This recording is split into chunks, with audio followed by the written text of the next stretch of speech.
বিরতির পর আমাদের যে আলোচনা চলছে আমি আবারও সরাসরি নিউজরুমে যাব। নিউজরুম থেকে রয়েছেন আমার সঙ্গে অঞ্জনদা।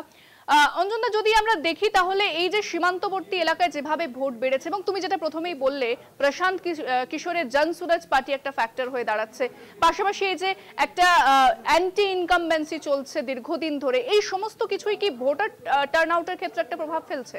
হ্যাঁ, ঠিকই তুমি যেটা বলছো ইন্দ্রাণী, একদম ঠিক।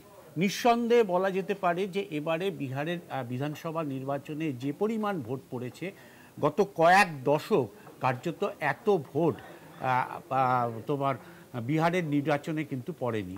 এবং আমরা যারা এই বাংলায় আছি আমাদের কাছে হয়তো মনে হচ্ছে 60%, 62%, 63%, এটা কী এমন ভোট, কিন্তু বিহারের ক্ষেত্রে এটা অনেক বেশি। বাংলায় 80% অ্যাবাভ হচ্ছে জেনারেলি পোলের একটা রেজাল্ট থাকে।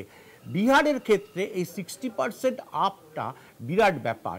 ফলে একটা রিফ্লেকশন হওয়ার একটা টেন্ডেন্সি ছিল যে অ্যান্টি সরকারের বিরুদ্ধে বোধহয় গভর্নমেন্টের বিরুদ্ধে ভোট পড়ছে, কিন্তু বুথ ফেরত সমীক্ষায় কিন্তু সেই ইঙ্গিত পাওয়া যাচ্ছে না। একটা কথা ইন্দ্রাণী তুমি মাথায় রাখবে যে লালু প্রসাদ যাদব যখন গভর্নমেন্টে ছিল, যখন মুখ্যমন্ত্রী ছিলেন, তখন কিন্তু বিহারে বাহুবলীদের প্রচণ্ড দাপট ছিল, যে দাপটটা নীতিশ কুমার মুখ্যমন্ত্রী হয়ে কার্যত বন্ধ করে দিয়েছেন। এবং এইটা বিহারের মানুষের কাছে একটা বিরাট বড় ফ্যাক্টর হিসাবে প্রত্যেকবার ইলেকশনে এটা ফিরে ফিরে আসে। এখানে হেরে যায় বেকারত্ব, এখানে হেরে যায় সামাজিক প্রকল্পের উন্নয়নের সরকারের কি ভূমিকা, সেটা হেরে যায়।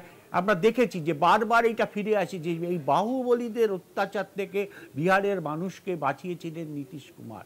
এবারের নির্বাচনেও সেটা ফিরে এসছে। তার সঙ্গে যেটা একটা বড় ফ্যাক্টর হয়েছে, তুমি শুনে থাকবে যে তেজস্বী যাদব বারবার বলেছে যে এসআইআর করে তাদের কয়েক লক্ষ ভোট বাদ দিয়ে দেওয়া হয়েছে, বারবার অভিযোগ করেছে। এবং এই এসআইআরের একটা সুফল কিন্তু নীতিশ কুমার বিজেপি গভর্নমেন্ট বা এনডিএ জোট কিন্তু পেয়েছে, এটা কিন্তু বুথ ফেরত সমীক্ষা বলছে, তাদের কাছে এই ইঙ্গিতটা আছে।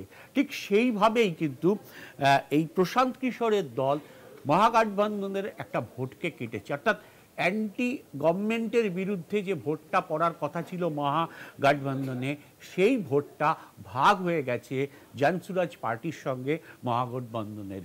খুব সামান্যই ভাগ হয়েছে, এই সামান্য ভাগটাই কিন্তু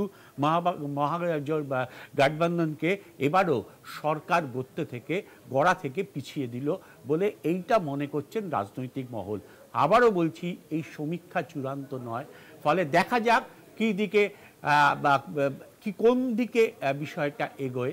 এই জনসুরাজ পার্টি কিন্তু এই ইলেকশনে একটা বড় ভূমিকা নিল বলা যেতে পারে। অঞ্জনদা, আরো একটা বিষয় বলবো, সেটা হচ্ছে যে সীমান্তবর্তী অঞ্চলের দিকে যদি নজর রাখি, সেক্ষেত্রে আসাদুদ্দিন ওয়েসি একটা ফ্যাক্টর হয়ে দাঁড়াচ্ছে, কারণ গতবারের তার যে ফলাফল ছিল সেটাতে কিন্তু খুব একটা খারাপ ফলাফল তাদের আসেনি। সেক্ষেত্রে এবার যে সীমান্তবর্তী অঞ্চলে ভোট অনেকটাই বৃদ্ধি করেছে, এক লাফে অনেকটা বৃদ্ধি হয়েছে, সেক্ষেত্রে আসাদুদ্দিন ওয়েসির দল কতটা ফ্যাক্টর হয়ে দাঁড়াচ্ছে সেখানে?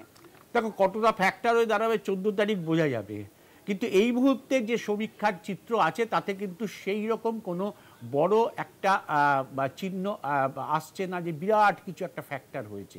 এখনও যা সমীক্ষার রিপোর্ট এসছে, আমি আবারও বলছি সমীক্ষার রিপোর্ট চূড়ান্ত নয়, কিন্তু অজস্র টুকরো টুকরো ফ্যাক্টর এবার বিহার ইলেকশনের সার্বিকভাবে কাজ করে, যে কখনো সেটা গভর্নমেন্টের ক্ষেত্রে কোনো একটা জায়গায় কেন্দ্রীভূত হয়েছে, আবার কখনো সেটা গভর্নমেন্টের পক্ষে গেছে। তোমাকে যেটা বললাম বাহুবলীর বিষয়, এসআইআরের বিষয়, প্রশান্ত কিশোরের জনসুরাজ পার্টি তৈরি করে মহাগঠবন্ধনের ভোট কাটার বিষয়, এই সমস্তটা মিলিয়ে কিন্তু ভোটটাকে তোমাকে দেখতে হবে। ফলে সেই চিত্রটাকে যদি দেখো তাহলে যে প্রাথমিক যে অবস্থাটা এসছে তাতে বোঝা যাচ্ছে মহাগঠবন্ধন পিছিয়ে রয়েছে, এনডিএ জোট এগিয়ে রয়েছে। একেবারে অনেক ধন্যবাদ অঞ্জনদা, আমাদের সঙ্গে সরাসরি নিউজরুম থেকে ছিলেন বিশেষ প্রতিনিধি অঞ্জন।